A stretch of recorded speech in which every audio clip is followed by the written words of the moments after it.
क्या आप बता सकते हैं कि ऐसा क्या कारण रहा होगा जो श्री राम ने अगस्त्य मुनि को जल पिलाने से इनकार कर दिया था?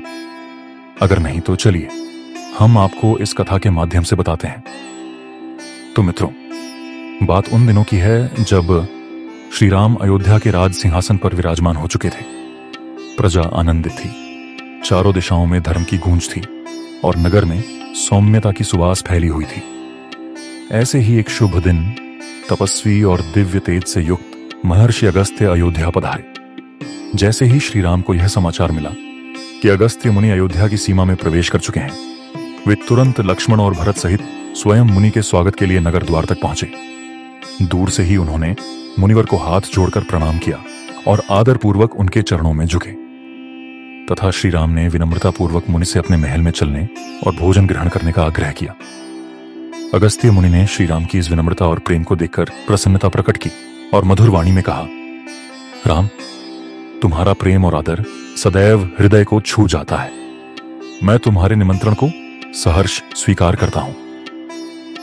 श्री राम ने तुरंत सेवकों को निर्देश दिया कि महर्षि के स्नान, विश्राम और सत्कार की उत्तम व्यवस्था की जाए।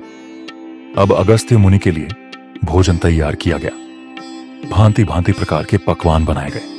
आज माता सीता ने स्वयं रसोई तैयार की और श्री राम, भरत, लक्ष्मण और शत्रुघ्न ने स्वयं अपने हाथों से मुनि को भोजन परोसा।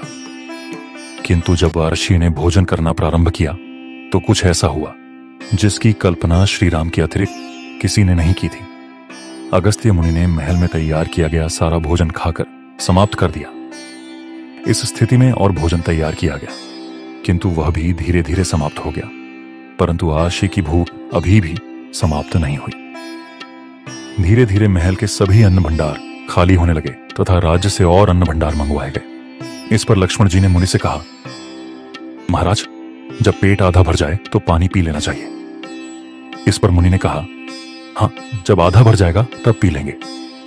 ये सुन वहां उपस्थित सभी लोग आश्चर्य में पड़ गए। प्रजा कहने लगी, ये भूख नहीं, ये युगों का तप है। क्या कोई मनुष्य इतना भोजन कर सकता है? क्या ये कोई रूपांतरण है या स्वयं ईश्वर की कोई परीक्षा? सीता जी थक नहीं रही, बल्कि और भी प्रेम से परोसती जा रही थी। उनकी आंखों में थकान नहीं, करुणा थी। राम मुस्कुरा रहे थे क्योंकि वो जानते थे ये भोजन शरीर के लिए नहीं है, ये लीला ब्रह्म के लिए है। अंततः पूरा राज भंडार समाप्त हो गया। अन्न का अंतिम कण परोसा गया। रसोई की अग्नि शांत हो गई, मगर अगस्त्य मुनि की दृष्टि में अब भी भूख थी। श्री राम ने हाथ जोड़कर पूछा, अशिवर, क्या अब आपकी भूख शांत हुई?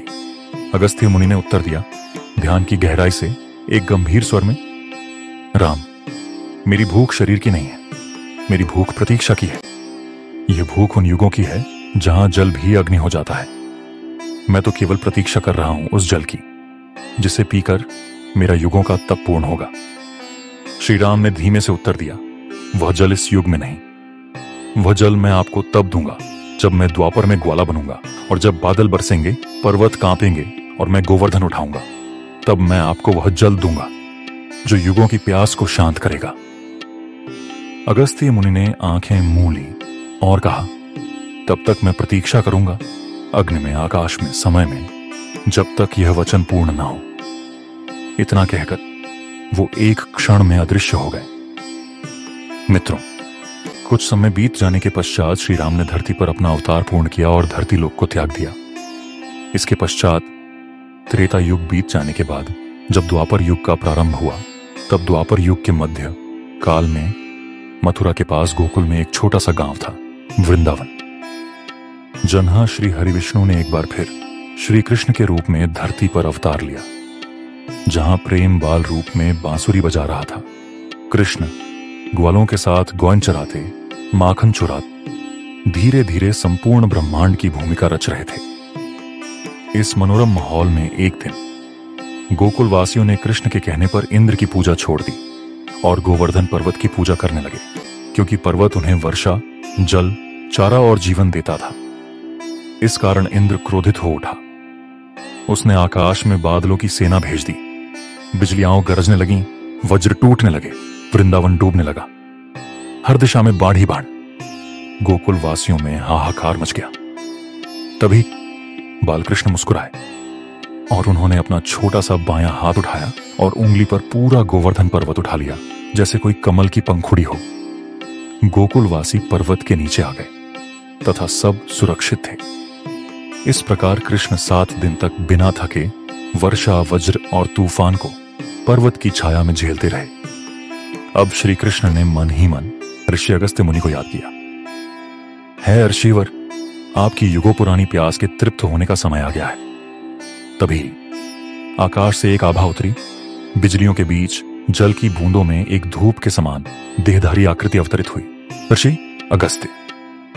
उनकी जटाई अब भी जल रेखा सी फैली थी, आंखों में अग्नि थी पर चेहरा शांत। वे आए और बोले, नंदलाल, द्वापर की यह वर्षा त्रेता की मेरी भूख का उत्तर है। वह जल दो जिसे देने का वचन त्रेता में मिला था। कृष्ण ने एक क्षण के लिए आकाश की ओर देखा, फिर पर्वत उठाए हाथ से ही मृदु मुस्कान के साथ एक जल बिंदु उत्पन्न की। यह कोई सामान्य जल नहीं था, यह स्वयं राम की प्रतिज्ञा, कृष्ण की करुणा और सृष्टि की ऊर्जा था। कृष्ण ने वह जल अगस्त्य को अर्पित किया। अगस्त्य मुनि ने उस जल को ग्रहण किया और जैसे ही उन्होंने पहला घूंट पिया, आकाश साफ हो गया, बादल छूट गए, इंद्र का गर्जन शांत हो गया, गोकुल में धूप फैल गई और अगस्त्य मुनि की आंखें बंद हो गईं। उनके होठों पर एक दिव्य मुस्कान थी। अब मेरी प्यास शांत हुई। त्रेता की भूख को द्वापर के जल ने संतोष दिया। फिर अगस्त्य मुनि एक बूंद जल बनकर पृथ्वी में विलीन हो गए, जैसे युगों की प्रतीक्षा का भार अब मुक्त हो गया हो। तो मित्रों, आपको यह कथा कैसी लगी? कृपया कमेंट बॉक्स में उत्तर देकर जरूर बताएं और इस वीडियो को लाइक करें और हमारे चैनल को सब्सक्राइब करना ना भूलें। जय सिया राम।